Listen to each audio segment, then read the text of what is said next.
is a gale. The horse has been sheltered for the night. A flame grinds against the caustic grate of their ancient stove. There would be silence except for the wind. They share a meal of boiled potatoes seasoned with a desperate handful of salt. And the leaves rage against the sky, and the winds howl against the heavens.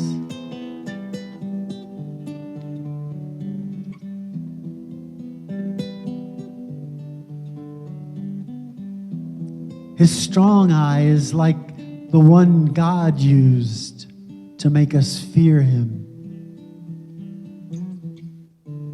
It stares into the emptiness that passes for regret. Her hands are used for gathering the firewood, the water,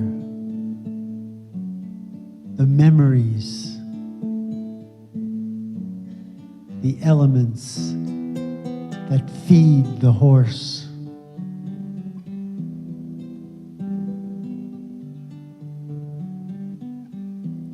A neighbor visits with a warning about a world laid to waste, a world acquired and debased.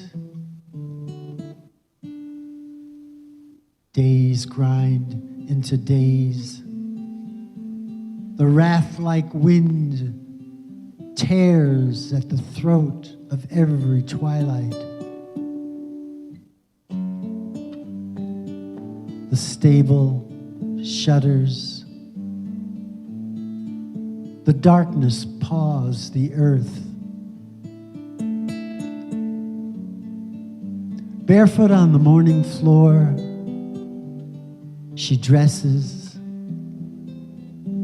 crosses to the fire. The wind has died. The flame has died. The horse still breathes. Thank you.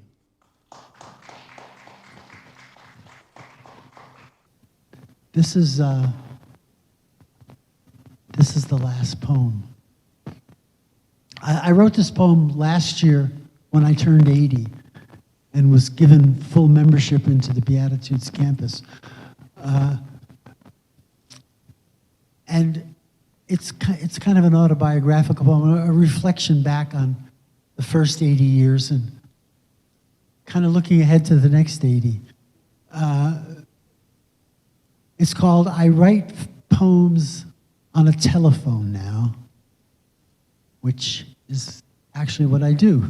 I stopped using a pen and paper a long time ago, and I write my poems on a telephone now. So this is our last piece.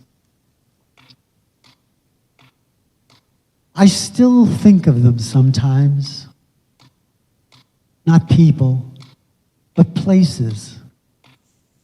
Because the people only told me, study mathematics, study electronics, support yourself with a good job.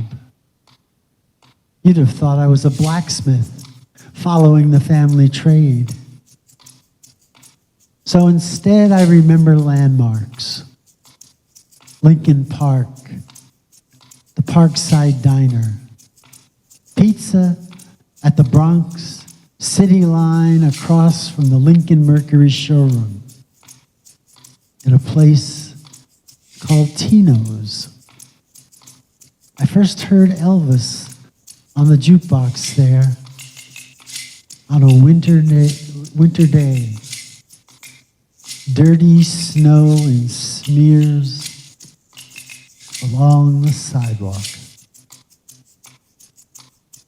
I hated math, cursed electricity. I wanted to be a poet and starve.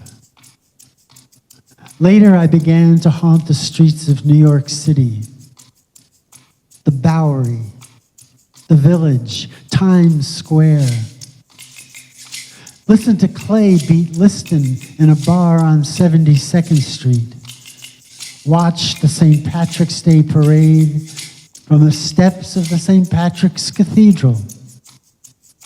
Took hot dog communion from a vendor at the Metropolitan Museum. Went to Ebbets Field, the Polo Grounds, Yankee Stadium. Wrote poems in my head. Saw Emil Griffith win back his title at Shea Stadium. Wrote more poems in my head. Saw Hair and Jesus Christ on the Great White Way. Ian and Sylvia at the brand new Lincoln Center. Sonny Rollins at Birdland. Went to the top of the World Trade Center tower. In an elevator, I had a hand in building. I remember the sun going down behind the Palisades at twilight. I left New York, wrote poems on paper, went to the edge of God's existence. I formulated my idea of her, absorbed the essence of her, entered into her sacredness. I put aside all thought and just became the vast and the microscopic, the everything, the nothing, the empty, and the full. Thank you. Thank you all for coming.